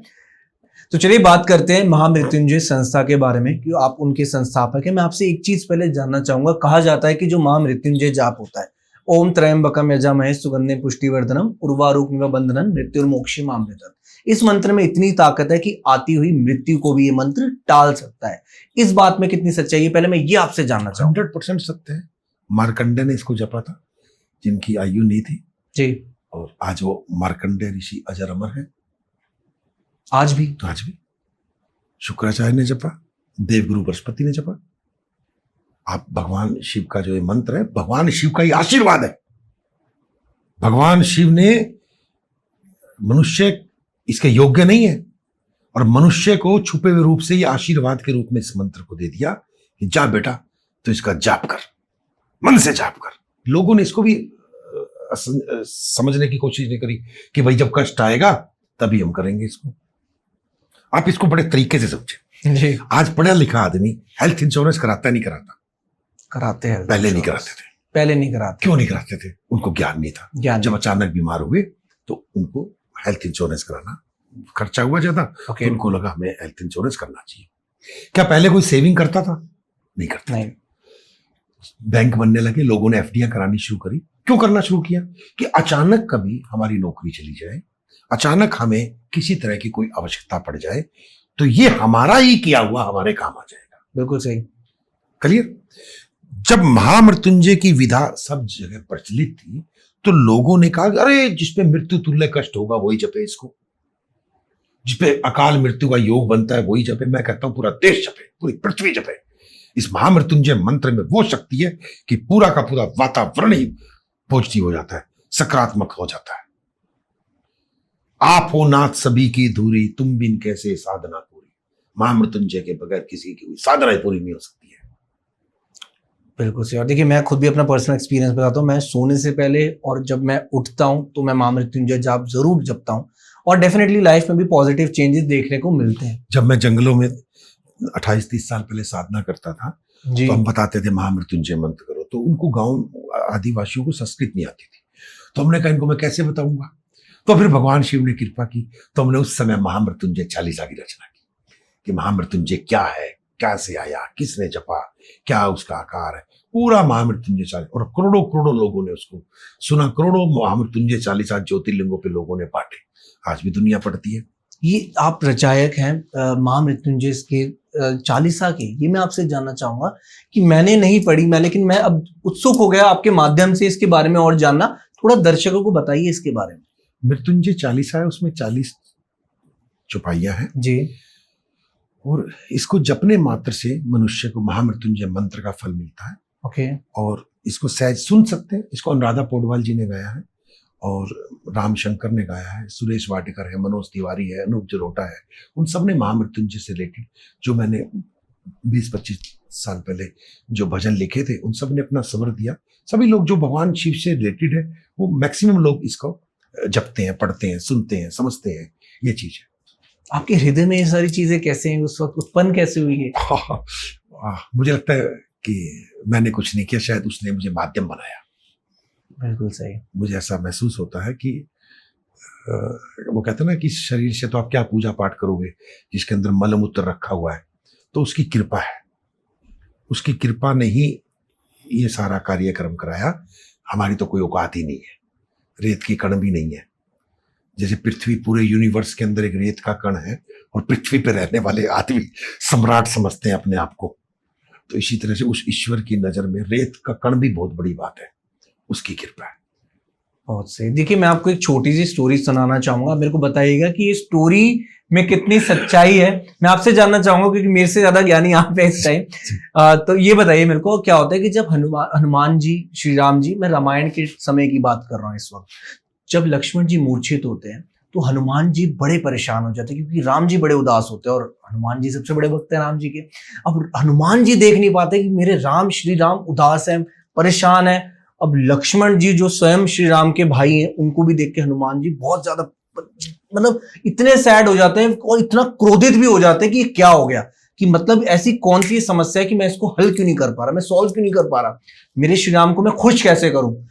हनुमान जी कहते हैं श्री राम को कि आप कहें तो मैं मृत्यु को भी आपके चरणों में लाके खड़ा कर दूं, मृत्यु को भी खत्म कर दूं, ये बात बोलने के बाद जो भगवान महादेव है हमारे और माता पार्वती ऊपर से देख रहे होते हैं। अब माता पार्वती धीरे से शिव जी को देखती है और उनसे पूछती है क्या ये हो सकता है।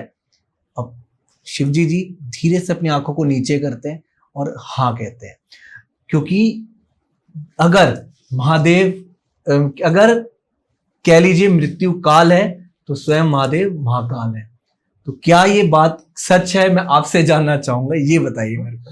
भक्त के वश में है भगवान जी। और हनुमान जी है वो रुद्र के 11वें अवतार है, महादेव के अवतार है, बिल्कुल। तो साक्षात वो शिव स्वरूप ही है। ये सब कुछ संभव है, कुछ भी इस पृथ्वी पे असंभव नहीं है। जो आप सोच सकते हैं और आने वाले 100 वर्षों तक जितना आप उन्नति करोगे, आपका विज्ञान उन्नति करेगा, और जब वो पता लगाएगा तब भी मैं कहता हूं शायद वो 0.1% भी उस ईश्वर का पता नहीं कर सकता कि वो कितनी बड़ी विशाल।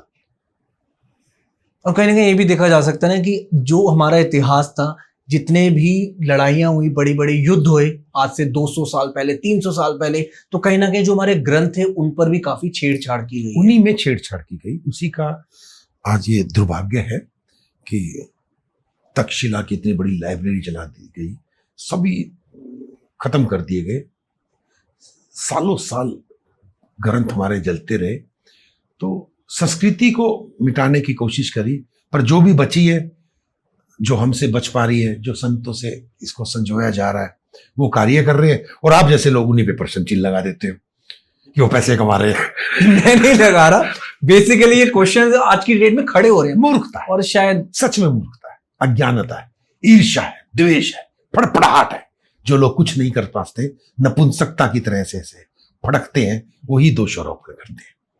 और मेरा उन सब लोगों से भी आग्रह है जो भी आज इतने बड़े प्रतिष्ठित पद पर है, कथा के मामले में भगवान शिव की उन पे असीम कृपा है, उनके फॉलोअर्स के रूप में उनको कोई ऐसा कार्य नहीं करना चाहिए कि आज वो बेशक सफल हो जाए, परंतु जाना उन्होंने भी वही है जी, जहां उनके सामने वालों ने जाना है। तो इसलिए कोई ऐसा कर्म ना किया जाए कि भगवान उनको कभी माफी ना करे। स्वामी जी, क्वेश्चन था, अभी एक रिसेंटली एक वीडियो देख रहा था मैं, उसमें ये था कि एक महिला थी, उसने ना अब मंदिर में जैसी वो घुसती है तो पंडित जी विरोध कर देते हैं। द रीजन इज क्योंकि जो उनकी वेशभूषा होती है औरत का, लेडी का कह लीजिए, उसने शॉर्ट्स वेयर कर हुई थी जिसमें उनकी लेग्स थोड़ी सी ज्यादा दिख रही थी। तो उसने कहा कि ये जो नियम है ये आप लोगों ने बनाया, भगवान ने नहीं बनाया। तो ये मैं आपसे जानना चाहूंगा कि क्या ये स्टेटमेंट सही है उनके द्वारा बोली गई? नहीं, भगवान ने तो वस्त्र भी नहीं बनाए, आप नंगे घूमते फिर। आपने उन्नति करी, आपके अंदर चेंज शुरू हुआ, आपने समाज को समझना शुरू करा, समाज की एक मर्यादा स्थापित हुई, तो जिसकी वजह से समाज के विरुद्ध आपको आचरण नहीं कर सकते। आज मैं खुद देखता हूँ इस टीवी चैनल पे, मीडिया के अंदर, कि आप वो फटे हुए कपड़े पहन के भी आप फैशन करते हैं। उससे मिलता क्या है? आप वास्तविकता के अंदर जिस चीज को हमें छुपाना था, अब मनुष्य है, वासना जागृत होती है, उससे कोई नहीं बच सकता, कोई भी नहीं बच सकता। तो आपको कोई ऐसा, घी के पास आग जाएगा, आग के पास अगर घी जाएगा तो पिघ लेगा। तो ऐसा कोई कार्य ना करें जिससे हम समाज के अंदर एक ऐसा दृश्य उत्पन्न कर दें कि उसके बाद समाज अपने आप में शर्मसार हो जाए। आप तो कम से कम जिम्मेवार ना बने, चाहे कोई फिल्मी हस्ती हो, चाहे वो एक फैशन को एडवांस में ले जाने वाली व्यक्तित्व हो। एक परिधान है, आपको जो इजी परिधान लगे, जो इजी परिधान लगे आप उसको करें। आपको निवस्त्र रहने का शौक है, आप अपने कमरे में रहो। आप दूसरों को दिखाने के लिए क्यों? इसका मतलब आप में दाने नहीं है, इसका मतलब यह कि आप अपने शरीर को दिखा के आकर्षित करना चाहते हैं। बौद्धिक क्षमता की बात होती थी ना पहले जी। तो जो भी है उससे ऐसा कोई कृत्य ना हो जिससे समाज को नुकसान हो। आप जिम्मेवार मत बने समाज को नुकसान के। आप, कलयुग आना है, इसमें कोई शक नहीं, कलयुग चल रहा है, इसमें भी कोई शक नहीं, परंतु आप उस कलयुग के मुख्य पात्र मत बने। बहुत सही, बहुत सही। अब हम वापस चलते हैं हमारे महामृत्युंजय जाप के बारे में। देखिए, आप संस्थापक है महामृत्युंजय संस्था के। मेरे को ये चीज बताइए कि महामृत्युंजय संस्था एग्जैक्टली क्या है, कैसे आप इसको एक्सप्लेन करेंगे और क्या आपका उद्देश्य है इसके पीछे? वहां पर 52 फीट बाय 52 फीट का एक महामृत्युंजय यंत्र बना है। जो विश्व का सबसे बड़ा यंत्र है। ओके। मेरु पृष्ठाकार वो यंत्र है जिसके अंदर आप बैठ के ऊर्जा को महसूस करते हैं। विश्व के 47 कंट्री से साइंटिस्ट आए थे, जिसमें नोबेल पुरस्कार विजेता साइंटिस्ट भी थे फ्रांस से। उन्होंने भी आके उस महामृत्युंजय यंत्र की ऊर्जा को महसूस किया। क्वांटम फिजिक्स पे वो आधारित है। आने वाले समय में लोग इस बात को बड़े अच्छी तरीके से समझ पाएंगे। आप उसके दायरे में जब प्रवेश करते हैं, मंत्र उच्चारण जो होता है, आपके अंदर स्वतः ही आपके अंदर ऊर्जा महसूस होती है। वहां पर महामृत्युंजय जो हमारा संस्थान है, वहां विभिन्न तरह के ग्रहों की पूजा होती है। महामृत्युंजय अनुष्ठान होते हैं। 29 साल से अखंड एक दिन में 5 बार वहां रुद्राभिषेक होते हैं। भगवान शिव का गुणगान होता है। विद्वान ब्राह्मणों के द्वारा वहां निरंतर रुद्राभिषेक चलते हैं, भक्तों के चलते हैं, ऑनलाइन चलते हैं, ऑफलाइन चलते हैं, निरंतर चलते रहते हैं। ऐसी नर्मदेश्वर शिवलिंग है वहां, जिनसे लोग बाबा उनकी मनोकामना को पूर्ण करते हैं। बहुत से। और देखिए, अगर किसी को आप तक पहुंचना हो, आप लोगों से, आपकी संस्था से पूजा पाठ करवानी हो, कोई पर्टिकुलर फीस भी होती है अनुष्ठान किया किसी की? नेचुरली उस पर खर्चा तो होता ही है ना जी। तो जो भी जितने पंडितों से उनको पाठ कराना होता है, उतने उनके चार्जेस होते हैं। वो सब वेबसाइट पे अवेलेबल है। सो वेबसाइट का लिंक ऑलरेडी हम डिस्क्रिप्शन में डाल देंगे, जिससे ऑडियंस के लिए आसान हो जाएगा। जो भी आपको कराना चाह रहे हैं तो इजीली आप समझ सकते हैं अच्छे से। एक चीज बताइए, अगर कोई आपकी संस्था के नाम से अगर कोई फेक अकाउंट क्रिएट है और किसी ने किसी कस्टमर ने, कोई भी या कोई ऐसा भक्त हो जिसने रीच आउट करो उस फेक अकाउंट के थ्रू, कैसे वो पहचाने कि कितनी ऑथेंटिसिटी है? बना ही नहीं सकता, आज तक नहीं बनाया। ठीक है, आज तक नहीं बनाया, बना नहीं सकता, प्रभु की कृपा है। ठीक है। और एक चीज मैं आपसे जानना चाहूंगा, मैं महामृत्युंजय यंत्र के बारे में थोड़ा और मैं आपसे जानना चाहूंगा। महामृत्युंजय जो यंत्र है जी, जो लोग अपने घरों में रखते हैं, वो पंच धातु का यंत्र है। ओके।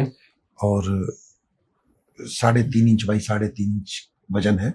लगभग 385 ग्राम का वो महामृत्युंजय यंत्र है, जो वहां ब्राह्मणों के द्वारा उसको अभिमंत्रित किया जाता है और लोग उसको अपने घर में स्थापित करते हैं। किसी तरह का कोई वास्तु दोष नहीं रहता। कोई घर में नेगेटिव एनर्जी हो, उस यंत्र को स्थापित करने से वो नेगेटिव एनर्जी खत्म हो जाती है। महामृत्युंजय यंत्र की उसकी इतनी महिमा है। कहते हैं मेटेरियलिस्टिक लाइफ के पॉइंट ऑफ व्यू से किसी का व्यापार नहीं चल रहा तो लोग महामृत्युंजय उस यंत्र को वहां संस्थान से मंगाते हैं और भगवान शिव की कृपा होती है, उनका व्यापार चलने लग जाता है। ग्रह क्लेश होता है, सुप्रीम पावर है ना, सभी देवता जिसकी आराधना करते हैं वो उसका महामृत्युंजय यंत्र है। देवों को देव महादेव का वो महामृत्युंजय यंत्र है। कोई पूजा की उसमें विधि नहीं है, उसको घर में रखें, लोगों के साथ चमत्कार घटित होते हैं।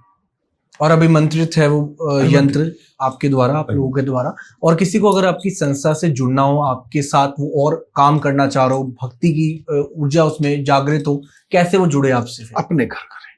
हम इस तरह के प्रपंच में नहीं पड़ते हैं। ओके। चेले नहीं बनाते हैं। आपको लाभ हो जाए, आपसे हमारी संस्था में कुछ लेते नहीं है। जिस स्थान पे, जिस शहर में आप रहते हो, उस स्थान पे, उस शहर में आप उस पैसे का इस्तेमाल करें। ठीक है। हमारे यहाँ हमारी साधना का पॉइंट है, साधना सतली है। आपको मान लो फायदा हो, ऐसे बहुत से लोग हैं जिनको फायदा होता है, महाराज जी ये दे दे, महाराज जी ये दे दे। भाई तू कहाँ से है? जी मैं सिरसा से हूँ। तू कहाँ से है? लुधियाना से हूँ। तो यार वहीं के मंदिर में दिया, वहीं के विद्यालय में दिया, वहीं के अनाथालय में दिया, वहीं के हॉस्पिटल में दिया। क्योंकि हम इस थ्योरी को जानते हैं, आज मैं आपसे ले रहा हूं तो मुझे देना भी है। बिल्कुल सही। लेकिन कहीं ना कहीं कोई आपसे कुछ चीजें सीखना चाहे तो वो आप सिखाते हैं? वो साइट के ऊपर अवेलेबल है। साइट में कोर्सेज हैं, कोर्सेज महामृत्युंजय साधना के कोर्सेज हैं। उसको ईमानदारी से आदमी करे, अपना भी कल्याण करे, अपने परिवार का भी कल्याण करे, समाज का भी करे और राष्ट्र का भी करे। बहुत सही। और चलिए, एक चीज मैं बस आपसे जानने से पहले ये जानना चाहूंगा कि अगर धर्म को व्यवसाय से बचाना है, बिजनेस से बचाना है, तो क्या वो ऐसा उपाय करे और क्या उसे ऐसा करना चाहिए? देखिए, धर्म का व्यवसायीकरण धार्मिक लोगों के द्वारा नहीं हुआ, कभी भी नहीं हुआ। तथा कथित धार्मिक लोगों ने धर्म को व्यवसाय के रूप में लॉन्च किया तो भगवान है, ईश्वर है, वो अपने आप उनको दंडित करेगा। हमें कार्य करना है तो धर्म का कार्य छोड़ के कार्य करें ना। और धर्म से आप जो पैसा कमाते हैं, आपको वो पैसा अपने अपने परिवार पे खर्च करने का अधिकार नहीं है। आपको वो पैसा समाज पे ही खर्च करना पड़ेगा। आप अपने साथ नहीं ले जा सकते, सबको पता है इस बात का। तो आप समाज में ही उस पैसे को खर्च करिए। आपके पास है, आपकी संस्था में आप बनाइए, हॉस्पिटल बनाइए, मंदिर बनाइए, स्कूल बनाइए, विद्यालय बनाइए, करिए मदद लोगों की। किसने मना किया? आप वास्तविकता में जब आप ये कर रहे हैं, आप थोड़ी ना, ईश्वर स्वयं इस कार्य को कर रहा है। ईश्वर ही तो आपके ऊपर कृपा करके अपने लोगों से पैसे दिला रहा है। स्वामी जी, एक चीज मेरे को यहाँ से याद आ रही है क्या, और मेरी एक फ्रेंड है, एक बहुत ही प्रसिद्ध मंदिर है, मैं मंदिर का नाम नहीं लूंगा, वहाँ के जो पंडित हैं उन्होंने क्या करा, गलती से जब जो फ्रेंड थी उसने अपना कुछ रुपए लेकर दान पात्र में डालना चाहे, लेकिन उसका पर्स गिर जाता है दान पात्र में। क्या होता है कि जब वो पंडितों से निवेदन करती है कि मेरा पर्स गिर गया, उसमें ऑलरेडी बहुत सारे पैसे थे, तो मैं वो नहीं देना चाह रही थी क्योंकि मेरी श्रद्धा से जो मैं चढ़ाना चाह रही थी, मैंने चढ़ा दी भगवान को। तो पंडितों ने उन दान पात्र को खोला, उस पर्स के अंदर जितने पैसे थे वो निकाले और दान पात्र में डाल दिए, उसका खाली पर्स उसको वापस लाके दे दिया। उनका ये कहना था पंडितों का कि ये भगवान की मर्जी थी, ये पैसे भगवान को चढ़ चुके हैं। क्या ये चीजें ठीक हैं? ये धर्म को बढ़ावा देती हैं या झुकाती हैं? आपसे मैं जानता हूं। ये गलत है, ये गलत है। गलती से उसके साथ ऐसा हो गया तो जिसकी भी घटना है, मंदिर की घटना है, जो भी उनके आयोजक है, संरक्षक है, प्रधान है, सेक्रेटरी है, निश्चित रूप से बल्कि उन सबको उस लड़की के घर जाके उस पैसे को देके आना चाहिए। निश्चित रूप से इस बात को कितने भी दिन घटित हो गए, और ऐसा काफी लोगों के साथ होता है, लेकिन शायद वो बोल नहीं पाते क्योंकि एक ऐसा, कह लीजिए, धर्म एक ऐसा टॉपिक है। धर्म छीनता नहीं है, छीनता, ये यही मैं सुनना चाह रहा था। छीनता नहीं, वो देता है। बिल्कुल गलत बात है, मैं इसका बिल्कुल समर्थन नहीं करता। निश्चित रूप से आप मुझे बता देना उसके कितने पैसे थे, मैं उस लड़की के पैसे भिजवा दूंगा। मैं बताऊंगा आपको, लेकिन ऐसा नहीं होना चाहिए। देखिए, फिल्मों में भी दिखाया जाता है, एक फिल्म थी शायद पीके थी फिल्म, उस मूवी में भी ये था कि जब उसके हाथ से फोन गिर गया था तो फोन मंदिर को ही दान में उन्होंने रख लिया, कि उन्होंने फोन ही वापस नहीं करा, कि ये फोन भी मंदिर का हो गया है। तो ये चीजें नहीं होनी चाहिए, क्योंकि देखो इच्छा होती है भगवान। बिल्कुल बिल्कुल, आप इच्छा है, और भगवान धन के भूखे नहीं है, वो धन तो आपको दे रहे हैं, वो तो भाव के भूखे हैं। बहुत सही, बहुत सही। देखिए, एक चीज मैं आपसे पूछना चाह रहा हूँ, अभी मैं रास्ते में भी आ रहा था, क्या होता है कि काफी ऐसे लोग होते हैं जिनको रिक्वायरमेंट होती है, चाहे वो पैसे की हो, कह लीजिए हम उनको बेगर्स की नाम दिया जाता है हमारी भाषा में, सब उन्हें भिखारी कहते हैं। लेकिन क्या होता है कि हमारी बड़ी इच्छा होती है उनकी मदद करने के लिए, लेकिन लोग कहते हैं भाई चलना भिखारी, हम नहीं दे रहे पैसे। ये लोगों की भी मानसिकता होती है। लेकिन मेरा दिल क्या करता है कि उनको कुछ पैसे दे दूं, लेकिन अगर वो उस पैसे से कुछ गलत काम कर रहे हैं तो क्या वो पाप मेरे को लगेगा या उस व्यक्ति को लगेगा? लेकिन मेरी तो इच्छा थी ना, मेरा तो दिल, हृदय मतलब पवित्र था ना, मैंने तो उसे इसलिए दिए पैसे कि वो खुश हो, लाइक उसकी जो भी रिक्वायरमेंट है वो फुलफिल हो। आप उसको रोजगार देते, आप उसकी व्यवस्था कराते, आपने छुपे रूप से इस चीज को बढ़ावा दे दिया, और आपकी वजह से ही पूरे देश में इस तरह के गिरोह लिप्त हो रहे हैं जो बच्चों को उठाते हैं और ये कार्यक्रम होते हैं। मीन्स पैसे नहीं देने चाहिए आपको, इट्स बेटर कि आप उन्हें या तो फिर कुछ खाने के लिए दे दीजिए, खाने के लिए भोजन दे दीजिए। आप हैं, आपका संपर्क है, आपके लोग हैं, उससे मिलकर उस व्यक्ति के लिए कोई रोजगार की व्यवस्था करा दीजिए। लेकिन मन में ऐसा क्यों आता है कि क्या पता ये व्यक्ति भगवान का रूप लेके हमारी मदद, मतलब हमसे मदद चाह रहा हो, कुछ एक, क्यों ऐसी चीजें आती है, वो थॉट्स क्यों आते हैं फिर? तो मदद ये इसलिए आता है क्योंकि आपने भारत भूमि में जन्म लिया है, यहाँ का संस्कार इतना अच्छा है कि आपके अंदर लोगों की मदद करने की इच्छा है। आप दूसरों का तकलीफ देख नहीं सकते, ये इस भारत भूमि की, जैसे माँ अपने बच्चे का तकलीफ नहीं देख सकती, भगवान अपने लोगों का कष्ट नहीं देख सकता, इसी तरह इस राष्ट्र का हर एक बच्चा, हर एक व्यक्ति दूसरे को कष्ट में देखकर प्रसन्न नहीं हो सकता, वो उसकी मदद करना चाहता है। बिल्कुल ठीक है। चलिए, जाते जाते मेरे को ऐसी कोई रेमेडी बताइए कि आज की डेट में लोग ना पैसे के पीछे बहुत भाग रहे हैं, इतना भाग रहे हैं कि लोग कहते हैं कि अंधा पैसा आ जाए। देखो, बहुत सारे ऐसे एस्ट्रोलॉजर्स हो गए, ऐसे ज्योतिष हो गए, जो ऐसी टेढ़ी मेढ़ी रेमेडी बता देते हैं ना, जिसकी वजह से इंसान का दिमाग भ्रमित हो जाता है, पागल हो जाता है। वो कहता है कि यार ये भी मैं कर रहा हूँ तब भी नहीं हो रहा कुछ। कोई ऐसा पवित्र जरिया मेरे को बताइए कि जिससे लोगों के मतलब कह लीजिए कि उनकी लाइफ में चेंजेस हो, पॉजिटिव प्रॉस्पेरिटी आए, पैसा आए, लाइफ बेटर होनी स्टार्ट हो जाए, कुछ ऐसा बता सकते हैं आप? अभी दीपावली आ रही है जी तो धनतेरस के दिन लाजवंती की जड़ ले ले ठीक है। और अपने इस उंगली से लेकर इस अंगूठे तक की एक सोने की तार बना ले, जी उस जड़ पे लपेट दे और जहां भी अपने घर में पैसा रखते हैं, खजाना रखते हैं, तिजोरी रखते हैं, उसमें उसको रख दीजिए। अपने आप धन खींचा आना शुरू हो जाएगा।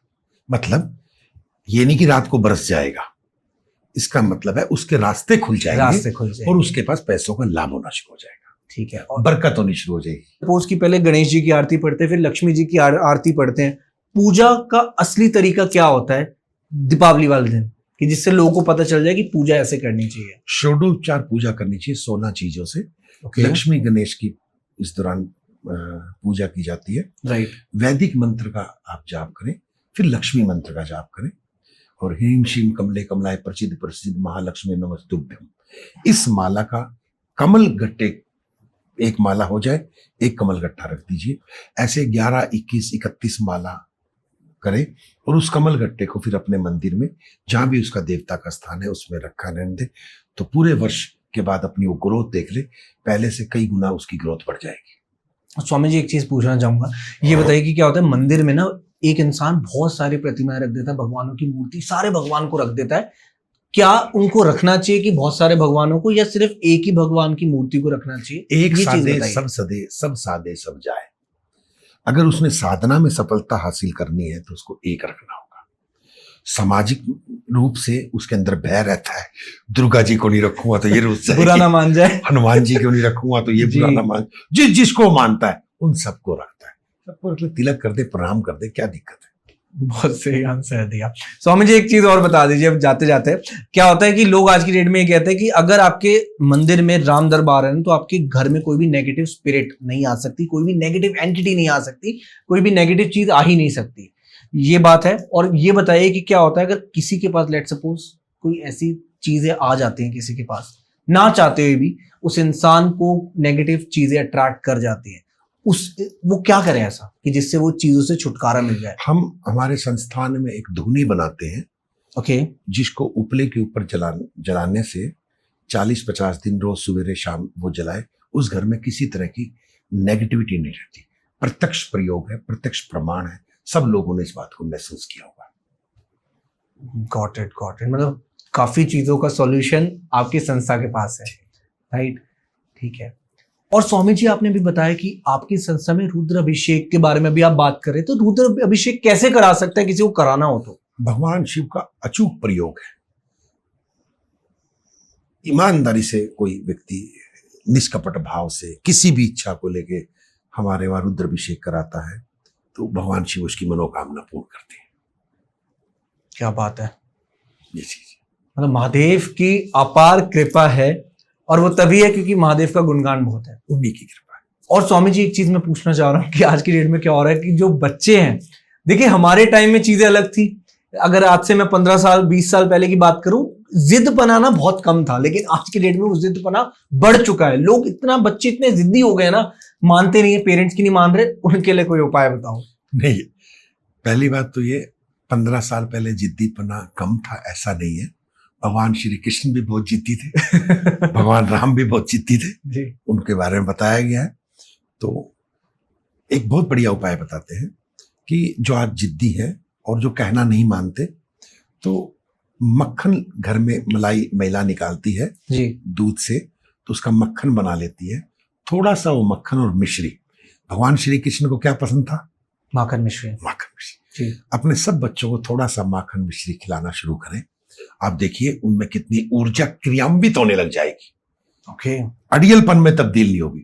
दूसरा, उनके कान चिदवा दीजिए। लड़का या लड़की जो भी हो, उनका कर्ण वेदन संस्कार कराइए, तो जितनी भी उसके अंदर एनर्जी है वो एक राइट पाथ पकड़ लेगी। बहुत सही। एंड ऑफ कोर्स महादेव के, मैं भी बहुत मानता हूँ महादेव को, और शायद उन्हीं की कृपा कि शायद मेरी आपसे मुलाकात होगी, मेरा इतना अच्छा पॉडकास्ट हमारा रहा, काफी कुछ आपसे सीखने को मिला और डेफिनेटली इस पॉडकास्ट के जरिए जो भी ऑडियंस यहाँ तक पॉडकास्ट देख चुके हैं उनको मजा तो जरूर आया होगा और काफी उनके जो डाउट्स थे लाइफ को लेके वो भी क्लियर हो गए होंगे। And definitely depression is the worst thing, अपने आप को पॉजिटिव रखिए। एंड स्वामी जी ने ऑलरेडी आपको काफी ऐसी चीजें बता दी कि जिससे आपकी लाइफ में बेटर हो सकती हैं चीजें। अब देखो होना ना होना तो ऊपर वाले के ऊपर है, लेकिन जितना आप कर सकते हैं उतना जरूर कीजिए। बाकी हम मिलते हैं आपसे ऐसी एक थॉट प्रोवोकिंग टॉपिक के साथ और ऐसे गेस्ट के साथ। एंड अगर आपको मजा आया पॉडकास्ट में, आप कमेंट करके अपना वैल्यूएबल फीडबैक शेयर कर सकते हैं।